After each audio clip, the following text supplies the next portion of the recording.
وَلَئِن شِئْنَا لَنَذْهَبَنَّ بِالَّذِي أَوْحَيْنَا إِلَيْكَ ثُمَّ لَا تَجِدُ لَكَ بِهِ عَلَيْنَا وَكِيلًا إِلَّا رَحْمَةً مِّن رَّبِّكَ إِنَّ فَضْلَهُ كَانَ عَلَيْكَ كَبِيرًا۔ اور اے نبی اگر ہم چاہیں تو جو چیز ہم نے آپ کی جانب وحی کی ہے، یعنی یہ قرآن حکیم، اسے ہم آپ سے سلب کر لیں، لے جائیں، آپ کے سینے سے محو کر دیں اسے۔ خطاب بظاہر حضور سے ہے، اصل میں یہ لوگوں کو بتایا جا رہا ہے کہ ان کا جو مقام ہے، یہ خود بھی کہتے ہیں کہ میں انسان ہوں، مجھ پر اللہ کی طرف سے وحی آئی ہے، میں نے کوئی دعویٰ نہیں کیا، نہ خدائی کا دعویٰ کیا ہے، نہ میں نے یہ کہا ہے کہ میں فرشتہ ہوں، یہ اللہ کی دین ہے، اللہ کی عطا ہے جو وحی انہیں عطا ہوئی ہے۔ تو گویا کہ اسی بات کو مؤکد کرنے کا یہ ایک اسلوب ہے، ہم چاہیں تو جو چیز ہم نے انہیں دی ہے جب چاہیں سلب کر سکتے ہیں۔ ثم لا تجد لک بہ علینا وکیلا، پھر آپ نہ پائیں گے اپنے پاس کوئی ایسی ہستی کہ جو دوبارہ آپ کو وہ حاصل کروا دے، الا رحمۃ من ربک، اگر نہ ہوتی رحمت آپ کے رب کی طرف سے، یعنی آپ کی طرف سے رحمت، رب کی طرف سے رحمت آپ پر ہے، اس کے ہونے کا کوئی امکان نہیں ہے، لیکن یہ کہ اصولی اعتبار سے سمجھ لیجئے کہ نہ یہ وحی جو ہے یہ آپ کی اپنی خود ساختہ ہے، نہ آپ اس کو اپنے پاس برقرار رکھنے پر خود قادر ہیں، اللہ نے عطا کی ہے اور اللہ تعالیٰ ہی اسے آپ کے سینے میں جمع کرے گا اور محفوظ رکھے گا۔ ان فضلہ کان علیک کبیرا، اس میں کوئی شک نہیں کہ اللہ کا آپ پر جو فضل ہے وہ بہت بڑا ہے۔ اب یہ آ رہی ہے وہی جو تحدی اور چیلنج جو ہے کہ پوری کتاب کا مطالبہ شروع میں کیا گیا کہ لائیے، پوری کتاب لائیے، قرآن جیسی کتاب بنا کر لائیے۔ قل لئن اجتمعت الانس والجن علی ان یاتوا بمثل ھذا القرآن، کہہ دیجئے کہ اگر تمام انسان اور جن جمع ہو کر کوشش کریں کہ اس قرآن جیسی کوئی کتاب تصنیف کر لیں، لا یاتون الا بمثلہ ولو کان بعضهم لبعض ظہیرا، نہیں لا سکیں گے اس جیسی کتاب، تصنیف نہیں کر سکیں گے، خواہ وہ ایک دوسرے کی کتنی ہی مدد کر لیں۔ وَلَقَدْ صَرَّفْنَا لِلنَّاسِ فِي هَذَا الْقُرْآنِ مِنْ كُلِّ مَثَلٍ، اور ہم نے تو قرآن میں، اس قرآن میں لوگوں کے لیے، ان کی ہدایت کے لیے، ان کی سبق آموزی کے لیے ہر مثال بیان کر دی ہے۔ فَأَبَى أَكْثَرُ النَّاسِ إِلَّا كُفُورًا، لیکن اکثر لوگ جو ہیں وہ انکاری ہی ہیں اور وہ اڑے ہوئے ہیں کفران نعمت پر۔ وَقَالُوا لَن نُّؤْمِنَ لَكَ، اب یہ آ گئی تفصیل، وہ جو معجزے مانگتے تھے، وہ کہتے ہیں ہم ہرگز نہیں مانیں گے آپ کو، آپ کی تصدیق نہیں کریں گے، حتیٰ تفجر لنا من الارض ینبوعا، یہاں تک کہ آپ اسی سرزمین مکہ میں ہمارے دیکھتے دیکھتے ایک چشمہ نکال دیں، او تکون لک جنت من نخیل، یا آپ کے لیے یہاں ایک باغ بن جائے، پیدا ہو جائے جو کھجوروں کا باغ ہو، وعنب، اور اس میں انگوروں کی بھی بیلیں ہوں، فتفجر الانہار خلالها تفجیرا، اور اس باغ کے اندر جو ہے آپ نہریں بھی جاری کر کے دکھا دیں۔ او تسقط السماء کما زعمت علینا کسفا، یا یہ کہ پھر جیسے آپ کا خیال ہے کہ قیامت کی جو خبریں دے رہی ہیں کہ قیامت کے وقت جو ہے وہ آسمان جو ہے اس طرح ہو جائے گا اور پہاڑ جو ہے اس طرح ہو جائیں گے، تو آپ کا خیال ہے تو پھر قرآن کا آسمان کا کوئی ٹکڑا ہم پر گرا کر دکھا دیے، تسقط السماء کما زعمت علینا کسفا، کہ یہ آسمان جو ہے ٹکڑے ٹکڑے ہو کر ہم پر گر جائے۔ او تاتیہ باللہ والملائکۃ قبیلا، یا پھر یہ کہ آپ اللہ کو اور فرشتوں کو لے آئیے ہمارے سامنے، وہ ہم رو در رو ان کو دیکھ لیں۔ او یکون لک بیت من زخرف، یا پھر آپ کے لیے ایک محل، ایک سنہری محل جو ہے تعمیر ہو جائے۔ او ترقی فی السماء، یا پھر آسمان میں چڑھ کر دکھائیں۔ ولن نؤمن لرقیک حتی تنزل کتابا نقرأہ، اور ہم نہیں مانیں گے آپ کے چڑھنے کو بھی جب تک کہ آپ لے کر نہ اترے ایک کتاب جسے خود ہم پڑھیں کہ ہاں اس کتاب میں یہ لکھا ہوا ہے۔ ان تمام مطالبات کے جواب میں کیا فرمایا؟ قل، کہہ دیجئے سبحان ربی، میرا رب پاک ہے، هل كنت الا بشرا رسولا، میں اس کے سوا اور کیا ہوں کہ ایک بشر ہوں، رسول، میں انسان ہوں، صرف یہ کہ مجھ پر وحی آئی ہے اور وہ وحی میں تمہیں پہنچانے پر مامور ہوں۔ بنیادی فرق یہ ہے، باقی یہ کہ سیرت و کردار کا جو فرق عظیم ہے وہ تم بھی جانتے ہو، میں تمہارے درمیان ایک عمر گزار چکا ہوں، لیکن نوعیت جو ہے وہ تو یہ ہے کہ میں بھی ایک انسان ہوں، میں بھی اسی طرح پیدا ہوا ہوں جیسا تم پیدا ہوئے ہو، میرے والدین تھے، میں بھی کھانا کھاتا ہوں، میں بھی بازاروں میں چلتا پھرتا رہا ہوں، میں کاروبار کرتا رہا ہوں، میں نے بزنس کیا ہے ہر سطح کا، یہ سب تمہیں معلوم ہے۔ هل كنت الا بشرا رسولا، میں کیا ہوں سوائے اس کے کہ ایک بشر ہوں اور رسول۔ وما منع الناس ان يؤمنوا اذ جاءهم الهدى، اور نہیں روکا ہے لوگوں کو ایمان لانے سے جب کہ ان کے پاس ہدایت آ گئی، الا ان قالوا ابعث اللہ بشر رسولا، مگر اس بات نے کہ انہوں نے کہا کہ کیا اللہ نے کسی بشر کو رسول بنا کر بھیجا ہے؟ رسول تو پھر کوئی فرشتہ آتا۔ اب اس کی جو دلیل یہاں دی گئی ہے وہ بہت اہم ہے. قل لو کان فی الارض ملائکۃ یمشون مطمئنین، کہہ دیجئے اگر زمین میں فرشتے آباد ہوتے اور چل رہے ہوتے یہاں پر اطمینان کے ساتھ، لنزلنا علیہم من السماء ملکا رسولا، تو پھر ہم آسمان سے ان پر کسی فرشتے ہی کو رسول بنا کر بھیجتے. یعنی رسول کا کام یہ ہدایت دینا، بات سمجھانا، پھر اپنی زندگی میں نمونہ پیش کرنا. انسانوں کے لیے فرشتہ کیسے نمونہ ہو جائے گا؟ انسانوں کے لیے تو انسان نمونہ ہوگا، فرشتوں کے لیے فرشتہ نمونہ ہوگا. فرشتہ جو ہے آ بھی جائے یہاں پر تو کہیں گے صاحب اس کو تو نہ کھانے پینے کی ضرورت ہے، نہ اس کا جورو جاتا ہے، اس کو تو کوئی ضروریات ہی نہیں ہے، یہ ٹھیک ٹھیک آدمی ہے اور ٹھیک ٹھیک اس کا کردار ہے، تو ٹھیک ہے ہم کیسے کریں؟ ہمارے تو جوری جاتا ہے، ہمارا رشتہ ہے، ہمارے بچے ہیں، ہمیں پیٹ لگا ہوا ہے، ہمیں یہ ہے، ہمیں وہ ہے. تو انسانوں کے اوپر حجت قائم کرنے کے لیے تو ظاہر بات ہے کہ انسانی رسول بھیجے جا سکتے ہیں. ہاں فرشتے آباد ہوتے تو فرشتے کو بھیج دیتے. قل لو کان فی الارض ملائکۃ یمشون مطمئنین لنزلنا علیہم من السماء ملکا رسولا قل کفی باللہ شہیدا بینی و بینکم. اے نبی کہہ دیجئے اب اللہ کافی ہے میرے اور تمہارے درمیان گواہ. بہت رد و قضا ہو چکی ہے، اب تو جو فیصلہ ہے وہ اللہ کرے گا اور وہ گواہ کافی ہے. انہ کان بعبادہ خبیرا بصیرا، اور وہ اپنے بندوں کو دیکھ رہا ہے، باخبر ہے، میرے حال سے بھی واقف ہے اور تمہاری جو کیفیت ہے اس کو بھی جانتا ہے. وَمَن يَهْدِ اللَّهُ فَهُوَ الْمُهْتَدِ، اور جسے اللہ ہی ہدایت دیتا ہے وہی ہدایت یافتہ ہوتا ہے. وَمَن يُضْلِلْ فَلَن تَجِدَ لَهُ أَوْلِيَاءَ مِن دُونِهِ، اور جس کی کہ ضلالت پر اس کی طرف سے فیصلہ ہو چکا ہو تو پھر اس کے لیے تم نہیں پاؤ گے کوئی بھی ولی اس کے سوا. وَنَحْشُرُهُمْ يَوْمَ الْقِيَامَةِ عَلَىٰ وُجُوهِهِمْ عُمْيًا وَبُكْمًا وَصُمًّا، اور ہم انہیں جمع کریں گے قیامت کے دن میدان حشر میں تو وہ منہ کے بل اوندھے چلیں گے، اندھے ہوں گے، گونگے ہوں گے، بہرے ہوں گے.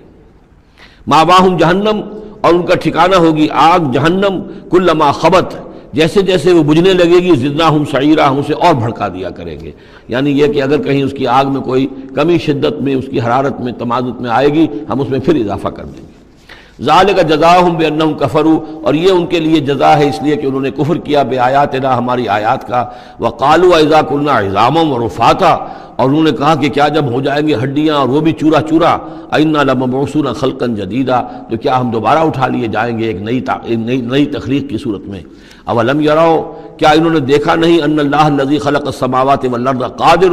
کہ وہ اللہ کے جس نے آسمان بنائے اور زمین بنائی وہ اس پر قادر نہیں ہے، ان یخلق مثلہم، کہ ان جیسی مخلوق کو پیدا کر دے. تمہیں ایک دفعہ پیدا کیا تھا، تمہاری طرح کا آدمی دوبارہ پیدا کرنے اس کے لیے مشکل کیوں ہو گیا. وجعل لهم اجلا لا ریب فیہ، اور ان کے لیے وہ معین کر دے ایک وقت معین جس میں کوئی شک نہیں، کسی طرح کا ریب اور شک نہیں. فابى الظالمون الا کفورا، تو یہ ظالم جو ہیں یہ تو انکاری ہیں اور سوائے کفران نعمت کے اور آیات الہیہ کے کفر کے کوئی اور روش اختیار کرنے کو تیار نہیں ہے. قل لو انتم تملکون خزائن رحمت ربی، اے نبی ان سے کہہ دیجئے اگر تمہارے ہاتھ میں اختیار ہوتا میرے رب کے کی رحمت کے خزانوں کا، اذا لامسکتم خشیۃ الانفاق، تو تم ان سب خزانوں کے دروازے بند کر دیتے، انہیں روک کر رکھتے کہ کہیں خرچ نہ ہو جائیں. تمہارے اندر تو اس قدر بخل ہے. وکان الانسان قتورا، انسان ہے بہت ہی دل کا تنگ. وَلَقَدْ آتَيْنَا، آپ دیکھیے اس سورہ مبارکہ کا پہلا رکوع جو تھا اس میں بھی بنی اسرائیل کی تاریخ، لیکن حضرت موسیٰ علیہ السلام کا وہاں سے ذکر شروع کیا کہ ہم نے انہیں کتاب دی. وَآتَيْنَا مُوسَى الْكِتَابَ وَجَعَلْنَاهُ هُدًى لِبَنِي اسرائیل. اور یہ واقعہ کب ہوا ہے کہ جبکہ مصر سے وہ نکل کر آ چکے تھے صحرائے سینا میں. گویا کہ پوری داستان جو مصر کی تھی اس کا وہاں پر تذکرہ نہیں ہے، لیکن اس سورہ مبارکہ کے آخری رکوع میں پھر حضرت موسیٰ کا ذکر آ رہا ہے. یہ گویا کہ خاص اسلوب ہے اس قرآن مجید کی صورتوں کا، خاص طور پر جو صورتیں کہ ایک ہی وقت میں خطبے کی شکل میں نازل ہوں، ان کی ایک تو یہ کہ ابتدائی اور آخری آیات جو ہیں ان کی ایک خصوصی اہمیت اور فضیلت ہوتی ہے، اور دوسرا یہ کہ ان کے اندر خاص ربط ہوتا ہے. تو بنی اسرائیل کی تاریخ کے بعد کے ادوار وہاں آئے ہیں، لیکن جو مصر کے اندر ان کے ساتھ ہوا ہے اس کا ذکر اب یہاں ہو رہا ہے. وَلَقَدْ آتَيْنَا مُوسَىٰ 9 آیات بینات، اور ہم نے موسیٰ کو 9 نشانیاں دی تھی روشن. 2 نشانیاں تو وہ تھیں کہ جو وہ اولین مرحلے پر اللہ تعالیٰ نے ان کو دی تھیں، یعنی یہ کہ ایک عصا جو کہ وہ سانپ بن جاتا تھا یا اژدہا بن جاتا تھا، اور دوسرے ان کا وہ ہاتھ کہ جو چمکنے لگتا تھا. اس کے بعد 7 نشانیاں ان کو جو اور دکھائی گئیں مختلف اوقات میں، ان پر جو عذاب آئے اور حضرت موسیٰ کے دعا کرنے سے پھر وہ وقت پر ٹل جاتے رہے. تو ان میں سے سنین، نقص من الثمرات، طوفان، جراد یعنی ٹڈی دل، قمل چچڑیاں، ضفادع یعنی مینڈک، اور خون کی بارش، یہ تمام جو ہے یہ سورہ اعراف کے اندر تفصیل گزر چکی ہے. لقد آتینا موسیٰ 9 آیات بینات فاسأل بنی اسرائیل اذ جاءہم، تو ذرا پوچھ لو ان بنی اسرائیل سے کہ جب موسیٰ ان کے پاس آئے، فقال لہ فرعون، تو فرعون نے ان سے کہا انی لاظنک یا موسیٰ مسحورا، کہ میں تو یہ سمجھتا ہوں کہ اے موسیٰ تم پر کوئی جادو ہو گیا ہے۔ اب دیکھیے یہی لفظ آیا یہاں پر جو حضور کے بارے میں صورت میں آیا ہے، ان تتبعون الا رجلا مسحورا، تم نہیں پیروی کر رہے ہو مگر ایک ایسے شخص کی جس کے اوپر سحر ہو گیا ہے۔ یہی بات کہی گئی تھی حضرت موسیٰ علیہ السلام سے۔ فرعون نے کہا انی لاظنک یا فرعون مسحورا، اے فرعون میں تو یہ سمجھتا ہوں کہ تم پر جادو ہو گیا ہے۔ قال لقد علمت ما انزل هؤلاء الا رب السماوات والارض، اب ظاہر بات ہے کہ یہ حضرت موسیٰ علیہ السلام ہے، ویسے بھی جلالی مزاج تھا ان کا، پھر یہ فرعون جس سے یہ مکالمہ ہو رہا ہے ان کے چھوٹے بھائی کے مانند بھی تھا، تو اس سے اسی انداز میں بات کر رہے ہیں، اس میں تنتنا وہی ہے۔ لقد علمتا، تجھے خوب معلوم ہے، ما انزل هؤلاء، نہیں اتارا ہے نشانیوں کو، الا رب السماوات والارض، مگر اسی نے کہ جو آسمانوں اور زمین کا مالک ہے، بصائر، سجھانے کے لیے، دکھانے کے لیے، تمہاری آنکھیں کھولنے کے لیے۔ وَإِنِّي لَأَظُنُّكَ يَا فِرْعَوْنُ مَصْبُورًا، اور اے فرعون تو تو سمجھتا ہے کہ مجھ پر جادو ہو گیا ہے، اب میں یہ سمجھتا ہوں کہ تو تباہی اور ہلاکت کے کنارے تک پہنچ چکا ہے، اب تیری بربادی اور تیری ہلاکت یقینی ہے۔ فَأَرَادَ أَن يَسْتَفِزَّهُم مِّنَ الْأَرْضِ، تو فرعون نے ارادہ کیا کہ انہیں اکھاڑ پھینکے زمین سے، یعنی جو بھی اس نے شکل اختیار کی تھی کہ لڑکوں کو قتل کرو اور لڑکیوں کو زندہ رکھ لو، ظاہر بات ہے قوم کے استحصال کا اور اس کو ختم کرنے کا اس سے اور زیادہ عمدہ ذریعہ کیا ہو سکتا ہے۔ فَأَغْرَقْنَاهُ وَمَن مَّعَهُ جَمِيعًا، تو غرق کر دیا ہم نے اس کو اور اس کے جتنے بھی لوگ اس کے ساتھ تھے ان سب کو۔ وَقُلْنَا مِن بَعْدِهِ لِبَنِي إِسْرَائِيلَ اسْكُنُوا الْأَرْضَ، اور پھر ہم نے کہہ دیا بنی اسرائیل سے ان کے اس کے بعد کہ اب زمین میں تم آباد ہو جاؤ۔ فَإِذَا جَاءَ وَعْدُ الْآخِرَةِ جِئْنَا بِكُمْ لَفِيفًا، جب پھر اگلا وعدے کا وقت آئے گا، پچھلے وعدے کا وقت آئے گا تو ہم لے آئیں گے تمہیں سب کو سمیٹ کر۔ یہ وعد الآخرہ سے مراد اکثر و بیشتر تو لیا گیا آخرت کا وعدہ، جب قیامت آئے گی، یعنی تم زمین میں رہو، قیامت آئے گی، تم سب کو ہم جھاڑو پھیر کر جمع کریں گے، سب کے سب جمع ہوں گے، ایک میدان حشر میں آئیں گے، سب کے سب جمع ہو جائیں گے، جیسے کہ کہیں جو ہے وہ باغ میں جو ہے جھاڑو دی جاتی ہے اور سب کو جمع کر لیا جاتا ہے، تنکوں وغیرہ کو، جئنا بکم لفیفا، تم سب کو لپیٹ کر لے آئیں گے۔ لیکن میرا گمان یہ ہے کہ اس کے اندر اشارہ ہے اس بات کی طرف کہ جو ڈائسپورا کا پیریڈ جو چل رہا تھا بنی اسرائیل کی تاریخ کا، جو شروع ہوئے حضور کی بعثت کے وقت جو ہے 500 برس ہو چکے تھے، اور جب یہ صورت نازل ہو رہی ہے تو گویا کہ 550 برس ہو چکے تھے ان کے ڈائسپورا کو،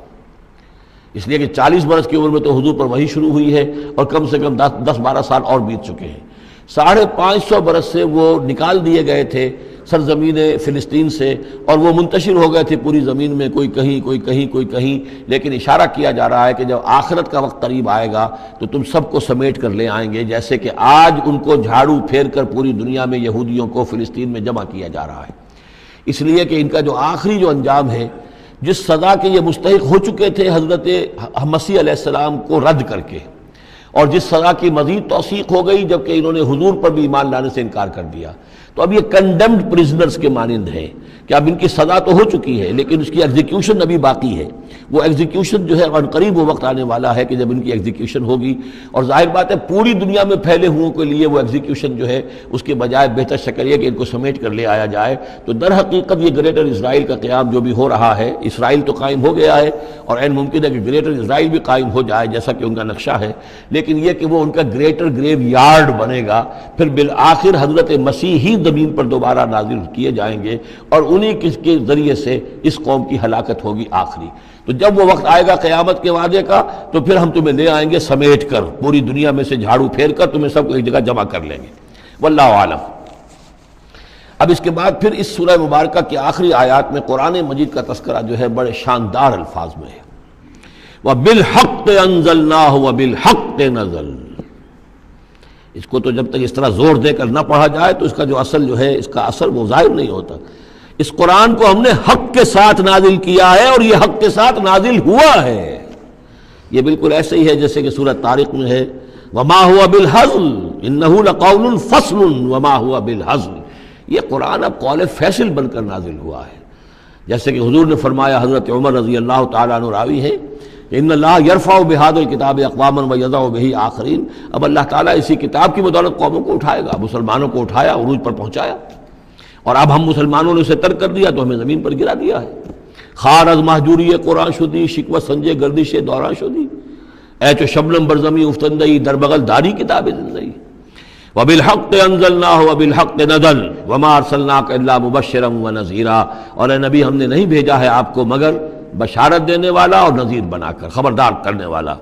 وَقُرْآنًا فَرَقْنَاهُ، اور یہ قرآن جو ہے اس نے ہم نے ٹکڑے ٹکڑے کر کے بھیجا ہے، تھوڑا تھوڑا کر کے بھیجا ہے، ایک دم پورا نہیں اتار دیا ہے۔ لِتَقْرَأُوهُ عَلَى النَّاسِ عَلَى مُكْثٍ، تاکہ آپ یہ پڑھیں لوگوں پر، لوگوں کو سنائیں پڑھ کر ٹھہر ٹھہر کر، حالات کے مطابق،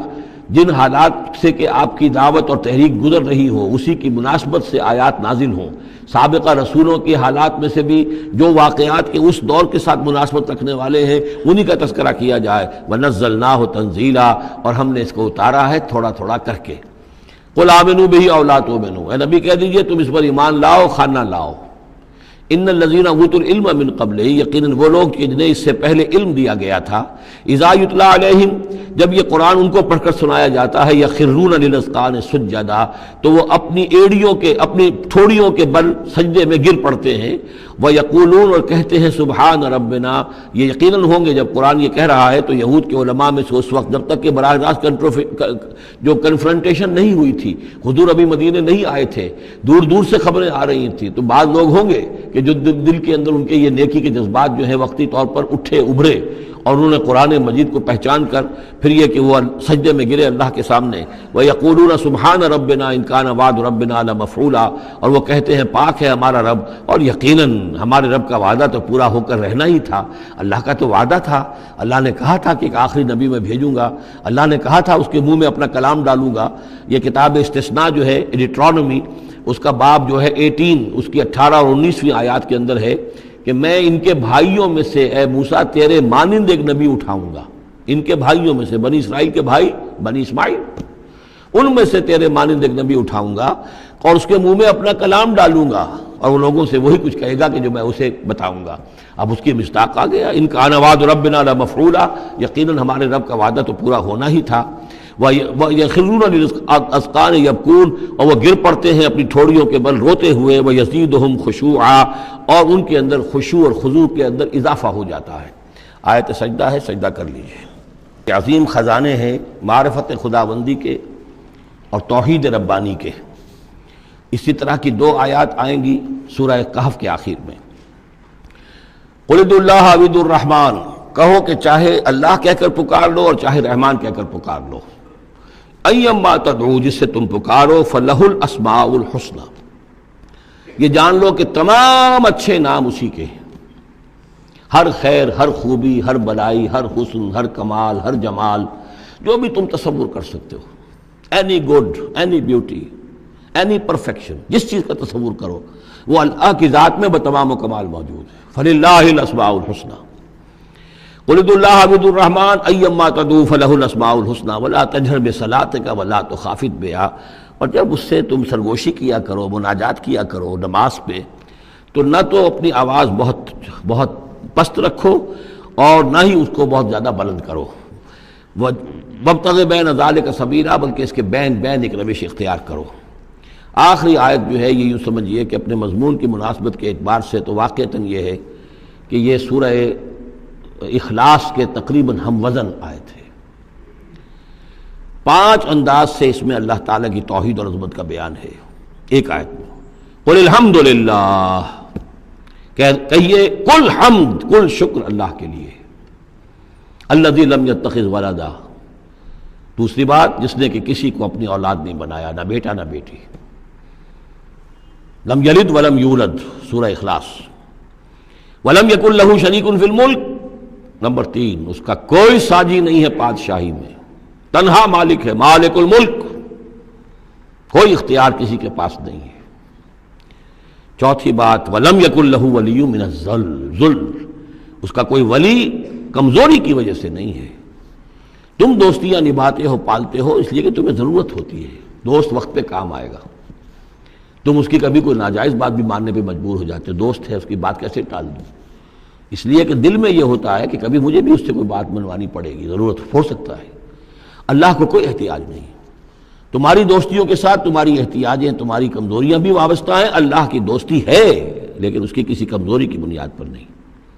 یہ تصور ذہن سے نکال دو۔ لہذا اللہ پر کوئی دھونس نہیں جما سکتا، اللہ سے کوئی بات کوئی جبرن جو ہے اپنی طاقت کے بل پر بلوا نہیں سکتا۔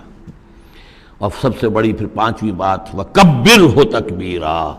اس کی تکبیر کرو جیسے کہ تکبیر کا حق ہے۔ اور تکبیر کرو کا میں نے ترجمہ کیا ہے، تکبیر کہنے سے صرف نہیں ہو جاتی،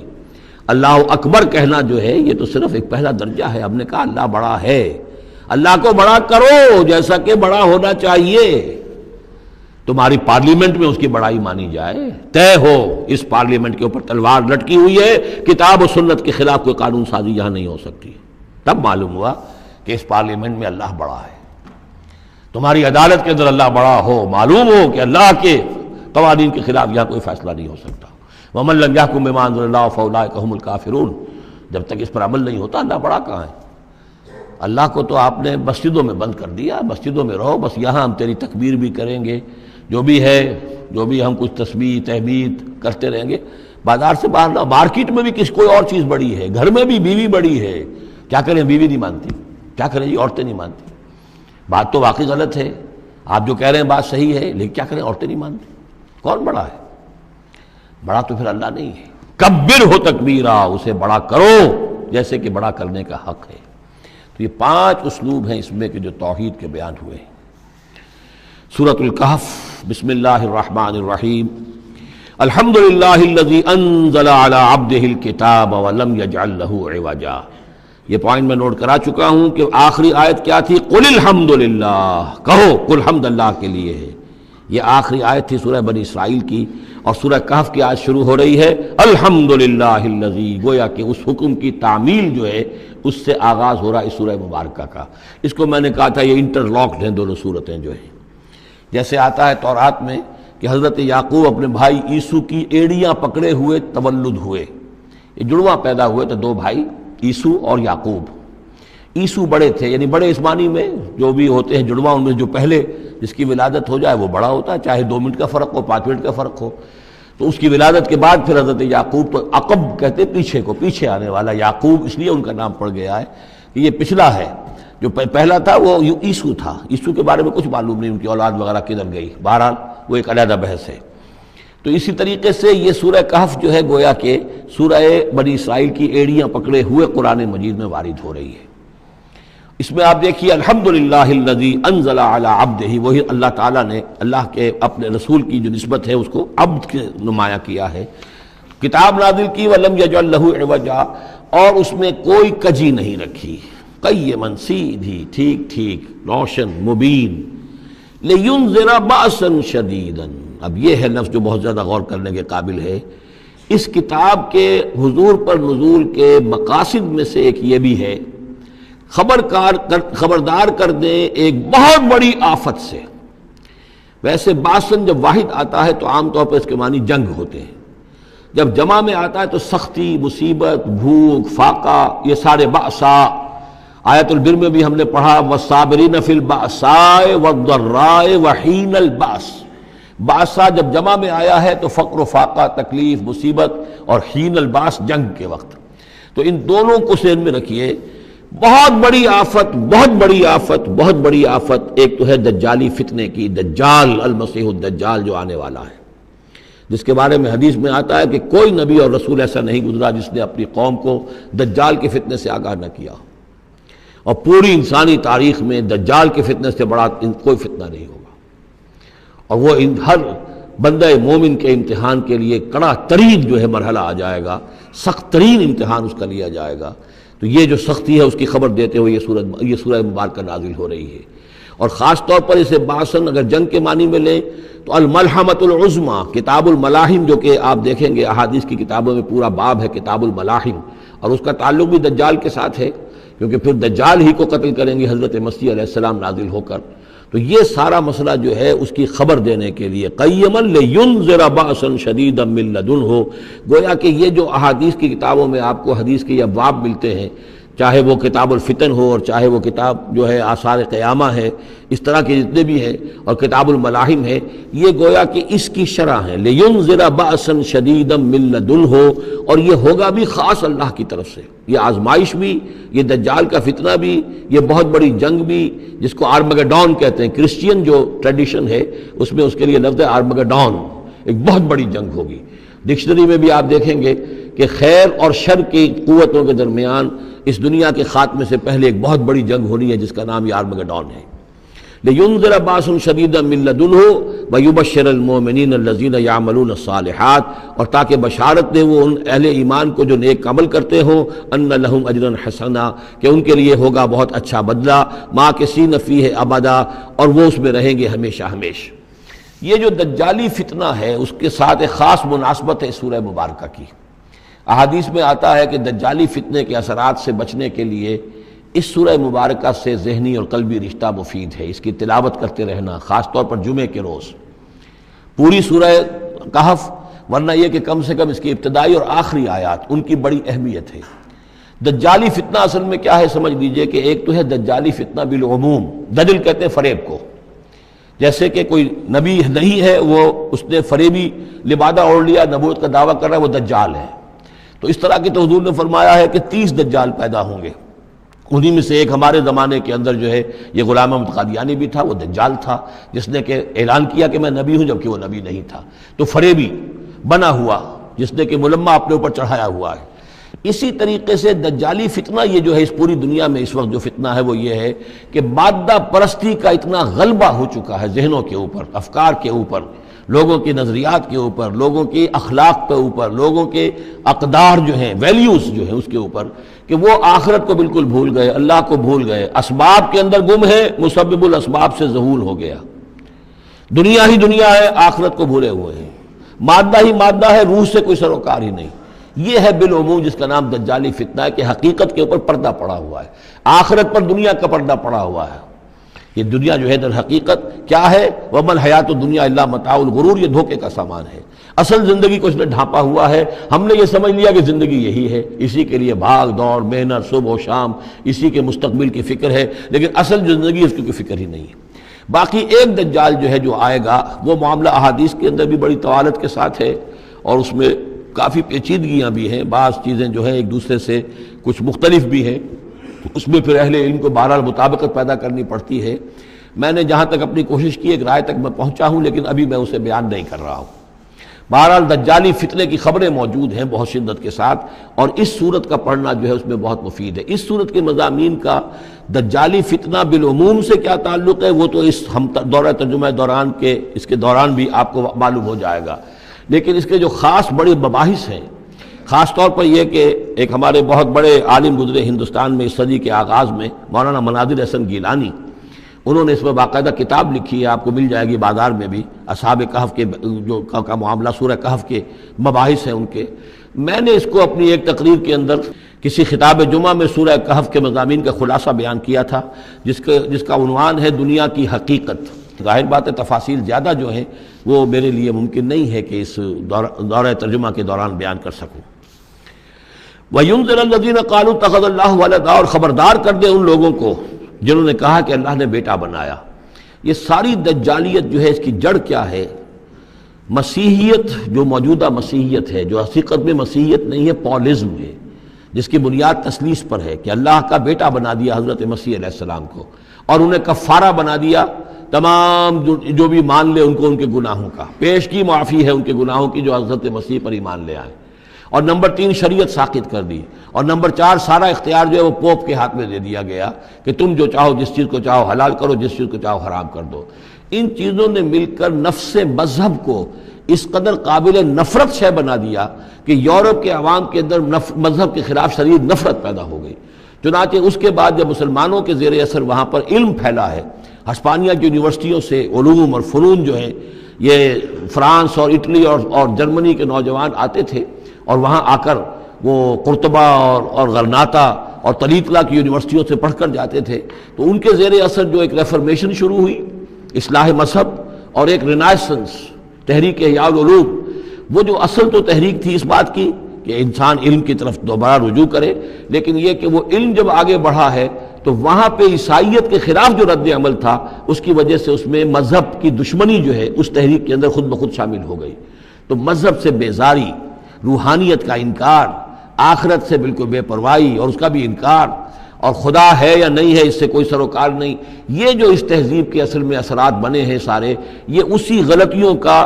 یہ اثرات ہیں، نتائج ہیں کہ جو عیسائی مذہب کے اندر جو یہ تحریفات کر کے جو غلطیاں کی گئی ہیں. اس کو یہاں کہا گیا ہے کہ ان لوگوں نے کہ جنہوں نے یہ عقیدہ ایجاد کیا، ما لہم بہ من علم، ان کے پاس اس کے لیے کوئی علمی سند نہیں ہے، ولا لآبائہم، نہ ان کے آباء و اجداد کے پاس کوئی سند تھی. کبرت کلمۃ تخرج من افواہہم، بہت بڑی بات ہے جو ان کے منہ سے نکل رہی ہے، بہت بڑی گستاخی ہے جو یہ اللہ تعالیٰ کی شان میں کر رہے ہیں. ان یقولون الا کذبا، یہ نہیں کہہ رہے مگر جھوٹ، سراسر سیدھا سفید جھوٹ بول رہے ہیں. فلعلک باخع نفسک علی آثارہم، تو اے نبی شاید کہ آپ اپنے آپ کو ہلاک کر لیں گے ان کے جو اثرات پڑنے والے ہیں.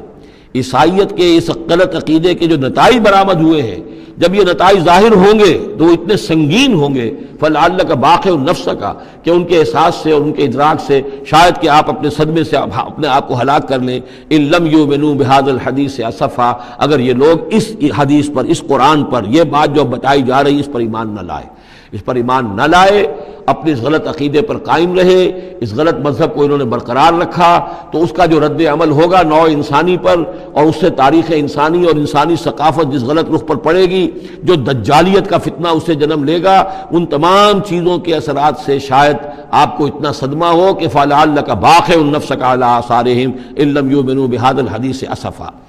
انا جعلنا ما علی الارض زینۃ لہا، ہم نے زمین کے اوپر جو کچھ ہے اسے اس کا گہنا بنا دیا ہے، بناؤ سنگھار بنا دیا ہے، زینت بنا دیا ہے. یہ آپ نوٹ کر لیجئے، لفظ زینت اور زمین میں اس کی زیبائش اور آرائش، یہ اس سورہ مبارکہ کا عمود ہے. یعنی اس کو اتنا کھبا دیا ہے نگاہوں میں اللہ نے کہ آخرت سے خود بخود انسان غافل ہو جاتا ہے. یہ پردہ پڑ گیا ہے، چمک دمک ہے، یہ کاریں ہیں، یہ بلڈنگیں ہیں، یہ کوٹھیاں ہیں، یہ عالیشان عمارتیں ہیں، یہ کیا کچھ اس کی جو یوں سمجھیے پومپ اینڈ شو جو ہے اس وقت دنیا کا. اور ظاہر بات ہے امریکہ میں جا کر دیکھیے تو جو کچھ یہاں دیکھ رہے ہیں اس سے 10 گنا 100 گنا 1000 گنا آپ کو نظر آئے گا. عقلیں دنگ ہو جاتی ہیں. نتیجہ کیا نکلتا ہے کہ انسان یہ سمجھتا ہے کہ اصل شے یہی مادہ ہی ہے، اصل ہدایت پہ یہی لوگ ہیں، یہی لوگ ہیں صحیح معنی میں کہ جنہوں نے واقعتاً علم حاصل کیا ہے. لہذا ان کی غلط تہذیب، ان کا غلط تمدن، ان کے تمام غلط ثقافت کے معاملات کے بھی ہم اسی طریقے سے پیروی کر رہے ہیں. یہ سارا مسئلہ جو ہے وہ اس لیے ہے کہ یہ چمک دمک دنیا کی جو زیبائش اور آرائش اس سے ہم متاثر ہیں. انا جعلنا ما علی الارض زینۃ اللہ، جو کچھ زمین کے اوپر ہے اسے ہم نے اس کے لیے بناؤ سنگھار بنا دیا، لنبلوہم، تاکہ ہم آزمائیں ان کو، ایہم احسن عملا، کون ہے ان میں سے اچھے عمل کرنے والا. یعنی اب یوں دیکھیے وہ شعر جو ایک ہے، اگرچہ ذرا تھوڑا سا شان باری تعالیٰ کے اعتبار سے تو شاید اتنا مناسب نہ ہو، لیکن یہ کہ مفہوم کو ادا کرتا ہے کہ رخ روشن کے آگے شمع رکھ کر وہ یہ کہتے ہیں ادھر آتا ہے دیکھیں یا ادھر پروانہ جاتا ہے. ایک طرف ذات باری تعالیٰ ہے اور ایک طرف یہ دنیا ہے، اس کی چمک دمک ہے. اب یہ پروانہ جو ہے یہ انسان، اس کا امتحان ہے. آیا یہ اللہ اور آخرت کی طرف جا رہا ہے یا دنیا کی طرف اور دنیا کی زیبائش اور آرائش کی طرف جا رہا ہے؟ جو زیبائش اور آرائش کی طرف چلا گیا وہ گیا، وہ تباہ و برباد ہو گیا. فقط خسر خسرانا مبینہ. اور جس نے اس دنیا کی زیبائش اور آرائش اس سے منہ موڑ کر وہ جو حقیقت جو اصل حسن ازلی ہے اللہ تعالیٰ کا اور اس کا جو جلال اور کمال ہے اور جو آخرت کی نعمتیں ہیں ان کو اختیار کر لیا، وہ کامیاب ہو گیا. تو امتحان اتنا ہی ہے کہ رخ روشن کے آگے شمع رکھ کر وہ یہ کہتے ہیں ادھر جاتا ہے دیکھیں یا ادھر پروانہ آتا ہے. وَإِنَّا لَجَاعِلُونَ مَا عَلَيْهَا صَعِيدًا جُرُزًا، اور یہ کہ جو کچھ بھی اس پر ہے ہم ایک وقت آئے گا کہ اس کو بنا کر رکھ دیں گے جیسے کہ میدان جس میں سے کہ فصل کاٹ لی گئی ہو. جب قیامت ہوگی کیا ہوگا یہاں پر اسی زمین کو؟ نہ یہاں پہ کوئی وہ پہاڑ رہ جائیں گے کوٹ کوٹ کر چپٹی کر دی جائے گی، نہ یہ آپ کے پاس جو ہے وہ اسکائی اسکریپرز رہ جائیں گے، نہ یہ اعلیٰ شان عمارتیں ہوں گی، کچھ نہیں ہوگا. یہ سب برابر ہوگا جیسے کہ کسی کھیت کے اندر فصل کاٹ دی جاتی ہے تو اب وہ پڑا ہوتا ہے ویران. وَإِنَّا لَجَاعِلُونَ مَا عَلَيْهَا صَعِيدًا جُرُزًا، ہم اسے کر کے چھوڑیں گے ایسا کھیت کہ جہاں پر چورا پڑا ہوا ہو، صرف بچا کھچا جو ہے وہ اس کا توڑی کا اور کچھ نہ ہو. ام حسبت ان اصحاب الکہف والرقیم کانوا من آیاتنا عجبا. اب یہاں سے اصحاب کہف کی بات شروع ہو رہی ہے کیونکہ پوچھوایا تھا یہودیوں نے اصحاب کہف کون تھے. کیا تم سمجھتے ہو کہ اصحاب الکہف والرقیم، رقیم جو ہے ان کی تختی تھی ایک جس کے اوپر ان کے حالات لکھ کر جو ان کے ایک جو کہف تھی ان کی غار جو تھی اس کے اوپر لگا دی گئی تھی، تو انہیں اصحاب الکہف بھی کہتے ہیں، اصحاب الرقیم بھی کہتے ہیں، یہ دونوں انہیں ایک ہی گروہ کے نام ہیں۔ کیا وہ تمہارے خیال میں ہماری بڑی عجیب آیات میں سے تھا؟ یعنی واقعتاً بات تو ایک غیر معمولی تھی، لیکن حقیقت میں ہمارے ہاں تو ہماری تخلیق میں، ہماری صنائی میں اس سے ہزاروں گنا زیادہ عجیب باتیں ہوتی ہیں، ہمارے لیے تو کوئی شے ہے ہی نہیں کسی بھی درجے میں، تم سمجھتے ہو کہ شاید وہ بہت بڑی بات ہے۔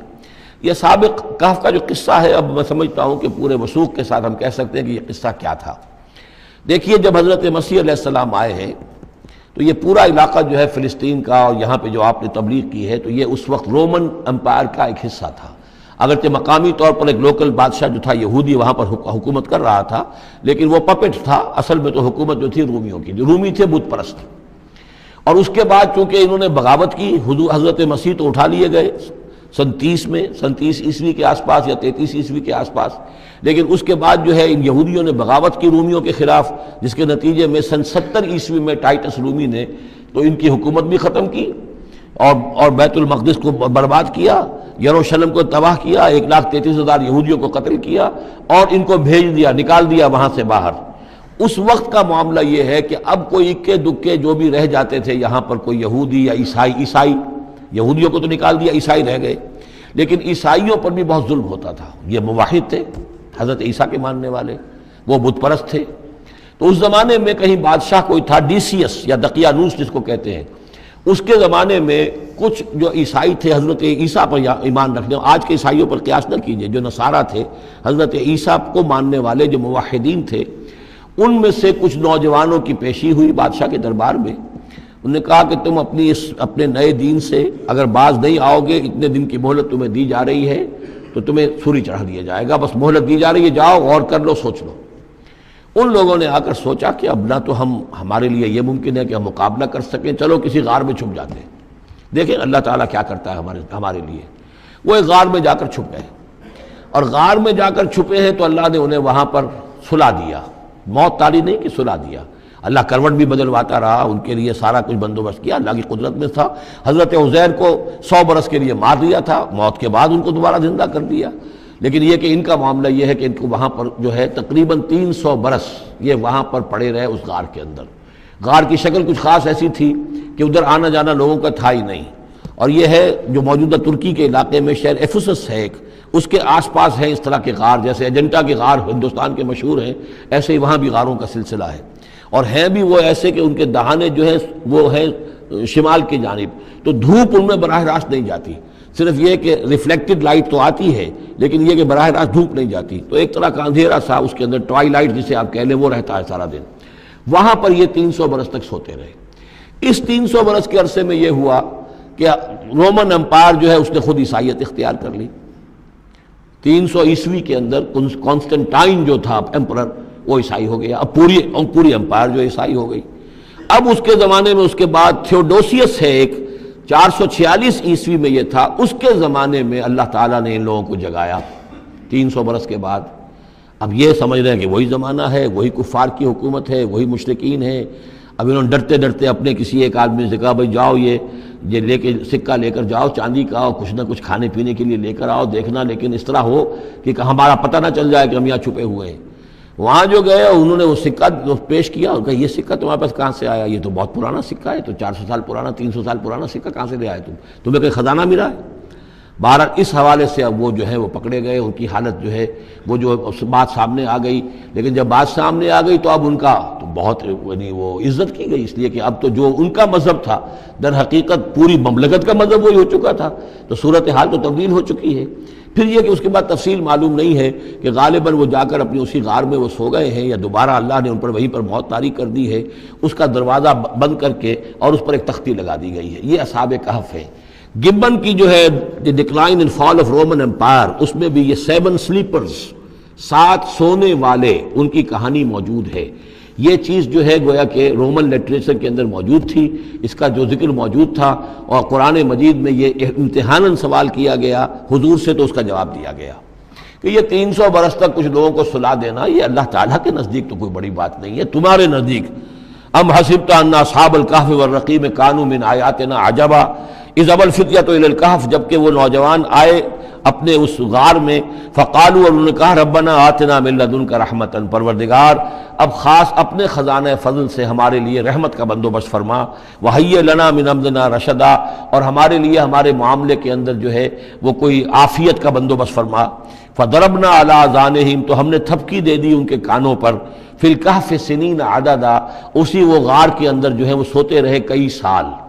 ابھی یہاں اس بات کو نہیں چھیڑا کتنے سال، سنین عددا، متعدد سال وہ سوتے رہے۔ ثم بعثناہم، پھر ہم نے انہیں اٹھایا، لنعلم ای الحزبین احصیٰ لما لبثوا امدا، تاکہ ہم دیکھیں کہ دو گروہوں میں سے کس کو صحیح معلوم ہے کہ کتنے عرصے وہ وہاں رہے تھے۔ اس کا ذکر آگے آ جائے گا، دو گروہوں سے مراد کیا ہے۔ نحن نقص علیک نبأہم بالحق، اے نبی ہم آپ کو ان کا یہ قصہ سنا رہے ہیں، بیان کر رہے ہیں ان کے حالات حق کے ساتھ، صحیح بلا کم و کاسٹ۔ انہم فتیۃ آمنوا بربہم، وہ چند نوجوان تھے جو ایمان لائے اپنے رب پر، توحید کے ساتھ ایمان لانے والے، وزدناہم ہدی، اور ہم نے ان کی ہدایت میں اور اضافہ فرمایا، وربطنا علی قلوبہم، ہم نے ان کے دلوں کو ڈھارس دی، مضبوطی دی، دلوں کے اندر ثبات پیدا کر دیا، اذ قاموا، جب وہ بادشاہ کے دربار میں کھڑے ہوئے، اور جیسے کبھی حضرت ابراہیم علیہ السلام نے بات کی تھی اسی طرح ڈٹ کر انہوں نے بات کی، اذ قاموا فقالوا، اور انہوں نے کہا ربنا رب السماوات والارض، ہمارا رب تو وہ ہے جو آسمانوں اور زمین کا رب ہے، ہم کسی اور رب کو ماننے کے لیے تیار نہیں، کسی اور دیوی کو، کسی دیوتا کو، کسی بت کو ہم ماننے کو تیار نہیں۔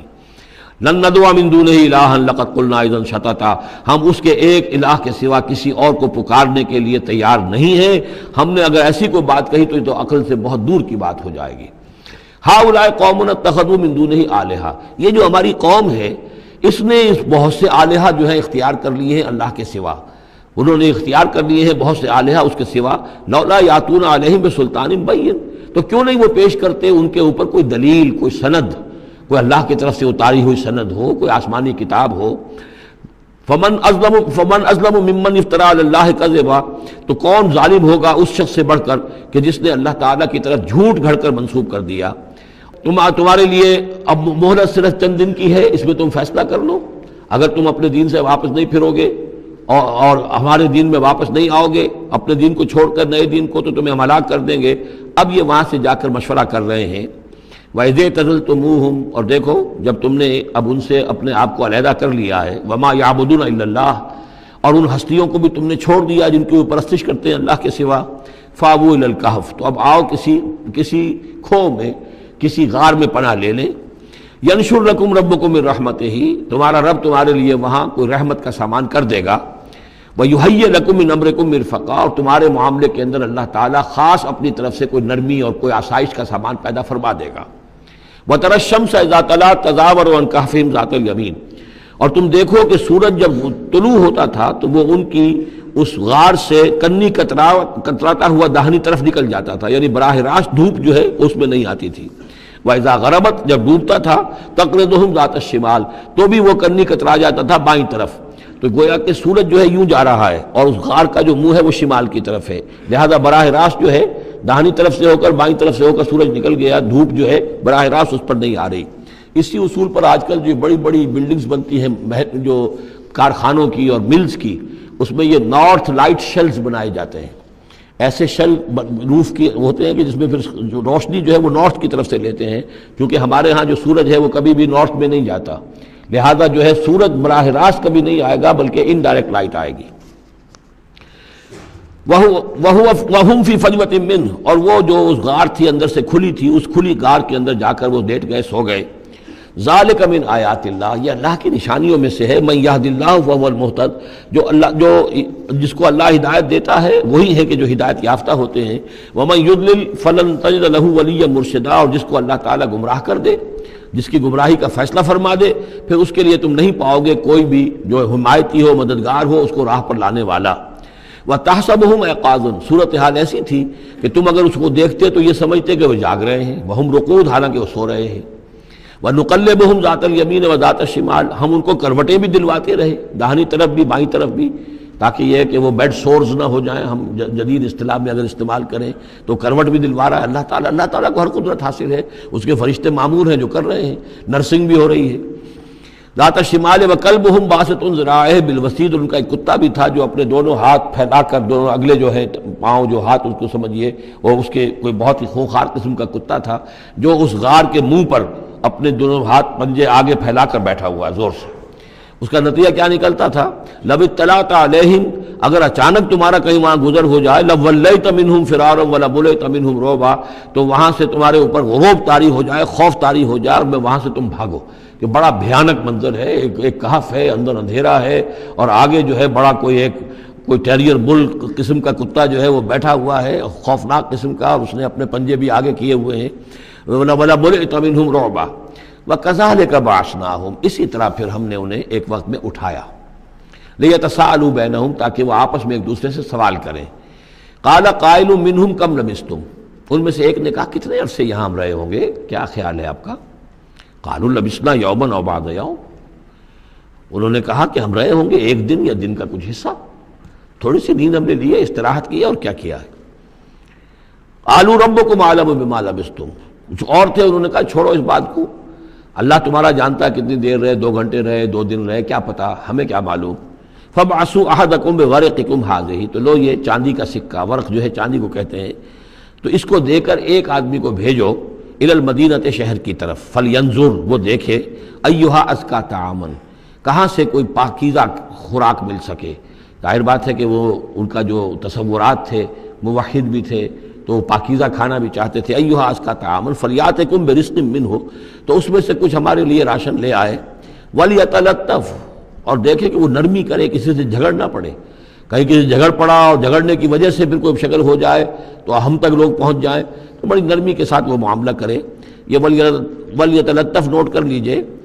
یہ تعداد حروف کے اعتبار سے قرآن مجید کا نصف ہے۔ وَلْيَتَلَطَّفْ کا تے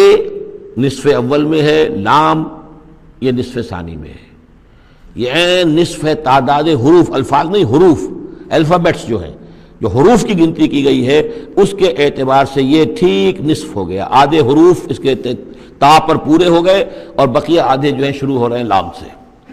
وَلْيَتَلَطَّفْ، اور نرمی کا معاملہ رکھے، وَلَا يُشْعِرَنَّ بِكُمْ أَحَدًا، اور ایسا نہ ہو کہ وہ ہمارے اوپر متنبع کر دے، لوگوں کو مطلع کر دے، اس کا ذریعہ بن جائے۔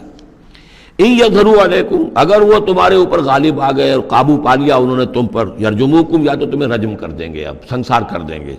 او يعيدوكم في ملتهم، یا تمہیں مجبور کریں گے اور اپنی ملت میں، اپنے دین میں وہ واپس لے جائیں گے، ولن تفلحوا اذا ابدا، اور اگر ایسا ہو گیا تو پھر ہمیشہ کہ تم فلاح سے دور ہو جاؤ گے، پھر نہیں پا سکو گے فلاح کبھی بھی۔ وَكَذَلِكَ أَعْثَرْنَا عَلَيْهِمْ، اس طرح ہم نے مطلع کر دیا ان لوگوں پر، یعنی اب وہاں کے لوگوں نے، شہر کے لوگوں کو مطلع ہو گئے کہ یہ لوگ، ظاہر بات ہے کہ بڑا ایک چرچا ہو گیا ہوگا یہ کون ہے۔ اب اس نے بات بتائی، پھر وہ آئے تو معلوم ہوا کہ ہاں واقعتاً کہ ان کے حالات، کوئی 7 آدمی ہوتے تھے ایک زمانے میں، اور وہ کہیں روپوش ہو گئے تھے، گم ہو گئے تھے، کہیں نہیں ملے تھے، پوری مملکت میں تلاش کیا گیا تھا، پھر ان کے حالات ایک تختی کے اوپر لکھ کر جو ہے وہ خزانے میں رکھ دیے گئے تھے، وہ تختی کہیں نکلوائی گئی، 300 برس سے زائد پرانی بات تھی، اس کے اوپر وہ قصہ پورا کا پورا لکھا ہوا مل گیا، تو وہ ساری چیز جو ہے وہ بات کھل گئی۔ وَكَذَلِكَ أَعْثَرْنَا عَلَيْهِمْ، اور اس طرح ہم نے یہ بات ظاہر کر دی ان پر، لِيَعْلَمُوا، اب اس سے کیا کیا چیزیں واضح ہوئیں، ان وعد اللہ حق وان الساعۃ لا ریب فیہا، اللہ کا وعدہ سچا ہے اور یہ کہ قیامت کے بارے میں کوئی شک نہیں ہو سکتا، آتیۃ لا ریب فیہا، وہ آ کر رہے گی۔ اس لیے کہ جب 300 برس تک ایک آدمی سویا رہ سکتا ہے اور پھر وہ اٹھ گیا تو کیا مشکل ہے اللہ کے لیے کہ وہ جو مر چکے ہوں ان کو دوبارہ زندہ کر دے۔ اذ یتنازعون بینہم امرہم، اب وہ ان کے بارے میں آپس میں جھگڑنے لگے کہ کیا کرنا چاہیے ان کا معاملہ، وہ تو جا کر اپنی غار کے اندر دوبارہ سو گئے اور اب اللہ نے ان کے اوپر موت جو ہے حقیقی موت وارد کر دی۔ اب کیا کرنا چاہیے، اذ یتنازعون بینہم امرہم، تو انہوں جب کہ وہ آپس میں جھگڑ رہے تھے، فقالوا ابنوا علیہم بنیانا، کچھ لوگوں نے کہا کہ یہاں پہ ایک یادگار تعمیر کر دی جائے، ایک عمارت تعمیر کی جائے، معلوم ہو کہ یہاں اتنا بڑا واقعہ ہوا ہے تو اس کے پاس ایک یادگار تعمیر ہو۔ ربہم اعلم بہم، ان کا رب ان سے اب بہتر واقف ہے۔ قال الذین غلبوا علی امرہم، تو جن لوگوں کی بات مانی گئی، جو غالب آئے اپنی رائے کے اعتبار سے، انہوں نے یہ کہا لنتخذن علیہم مسجدا، کہ اب ہم یہاں پر ایک مسجد تعمیر کریں گے ان کی یاد میں۔ اب یہاں تک کا واقعہ بیان کر کے فرمایا سیقولون ثلاثۃ رابعہم کلبہم، یہ لوگ کہیں گے کہ وہ 3 تھے اصحاب کہف اور چوتھا تھا ان کا کتا. وَيَقُولُونَ خَمْسَةٌ سَادِسُهُمْ كَلْبُهُمْ، اور کچھ یہ کہیں گے کہ نہیں وہ 5 تھے اور چھٹا تھا ان کا کتا. رجمم بالغیب،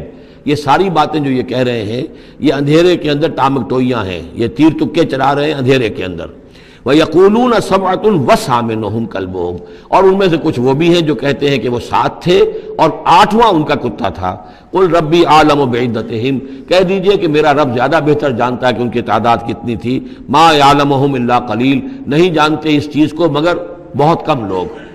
یہاں قرآن مجید نے صراحت تو نہیں کی، لیکن مفسرین کا کہنا یہ ہے کہ بٹوین دی لائن بتا دیا کہ یہی رائے صحیح ہے، اس لیے کہ ثلاثۃ رابعہم کلبہم، خمسۃ سادسہم کلبہم، درمیان میں واو نہیں ہے، لیکن سبعۃ وثامنہم کلبہم اس کے اندر جو ہے زور ہے. دوسرے یہ کہ جب وہ جاگے تھے تو ایک نے سوال کیا تھا کتنے دن ہم رہے ہوں گے، پھر جواب میں 3 نے کہا تھا 1 دن یا اس کا کچھ حصہ، اس لیے کہ 3 سے کم پر جمع کا اطلاق نہیں ہو سکتا. قالو جو ہے صیغہ جمع کا ہے، 3 سے کم پر نہیں، 2 ہوتے تو قالا ہوتا.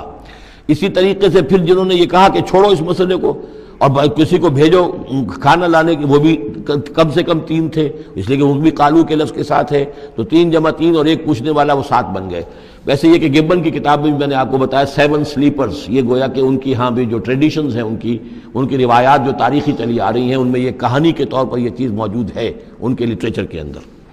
تو گویا کہ اللہ نے تائید اسی کی ہے، لیکن یہ کہ اس میں جھگڑنے کی ضرورت کیا ہے. فلا تمہارے فیہم الا مراء ظاہرا، تو اس معاملے کے اندر اے نبی آپ ان سے کچھ زیادہ جھگڑیے مت. ولا تستفت فیہم منہم احدا، اور نہ ہی ان چیزوں کے بارے میں ان میں سے کسی سے پوچھیے، اس لیے کہ یہ چیزیں ایسی نہیں ہیں. اسی میں ہمارے لیے ہدایت ہے. جو چیز دینی اعتبار سے اہم نہ ہو، اور جو خاص طور پر جو ہمارے لیے جو اصل مسئلہ اس وقت ہے اقامت دین کی جد و جہد، اصل مسئلہ،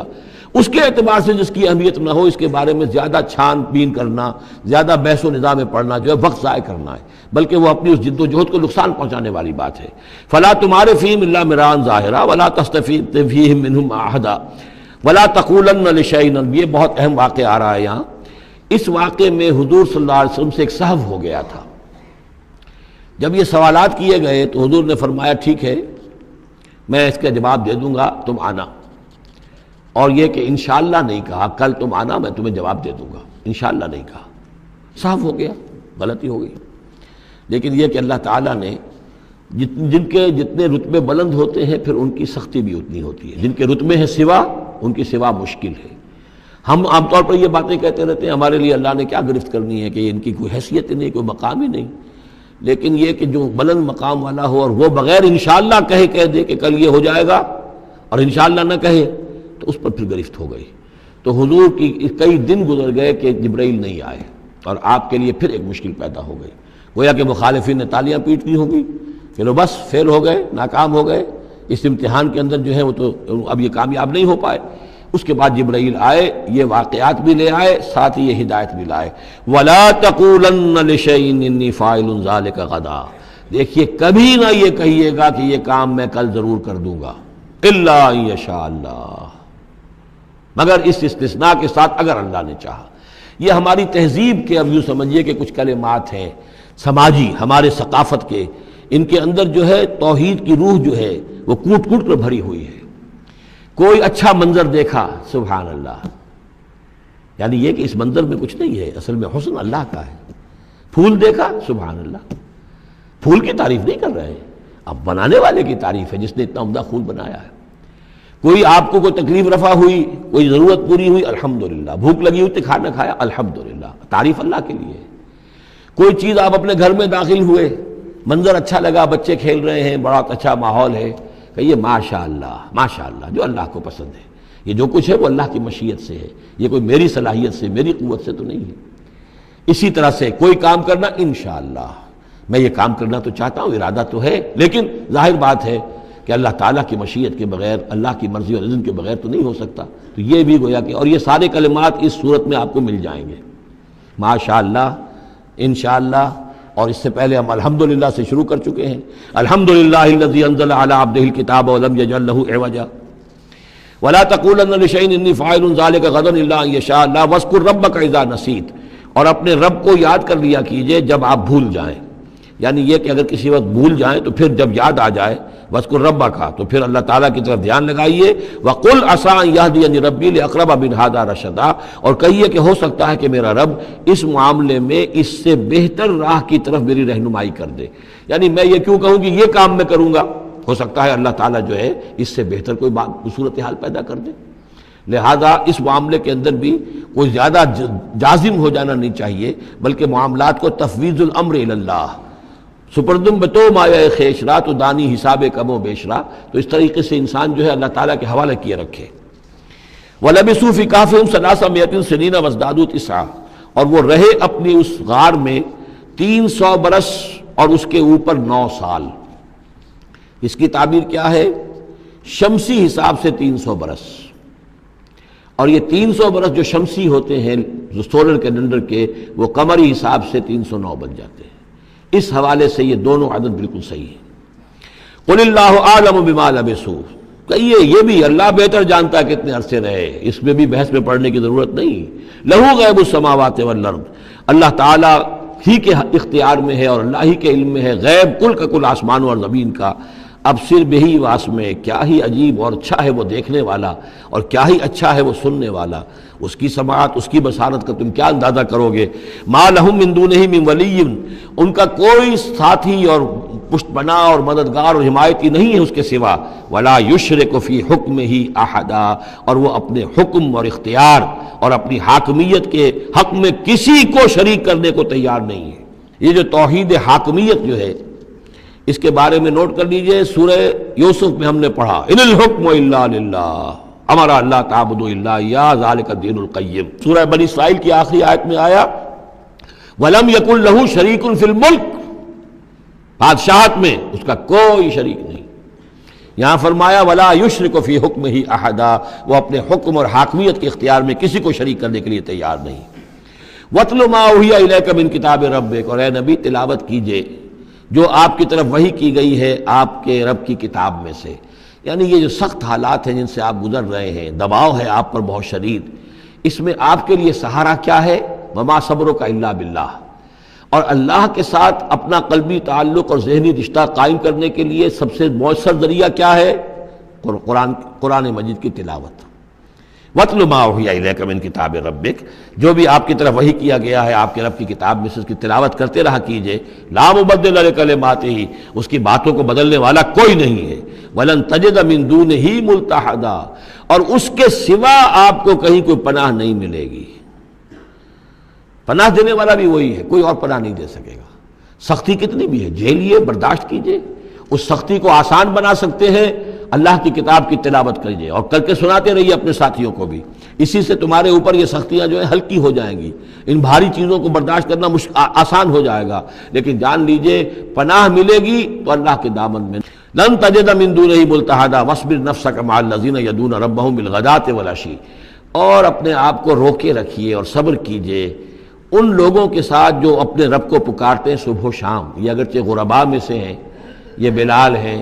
یہ عبداللہ ابن ام مکتوم ہیں، یہ نابینا ہیں، یہ ابو فقی ہیں، یہ غلام ہیں، یہ عمار ہیں،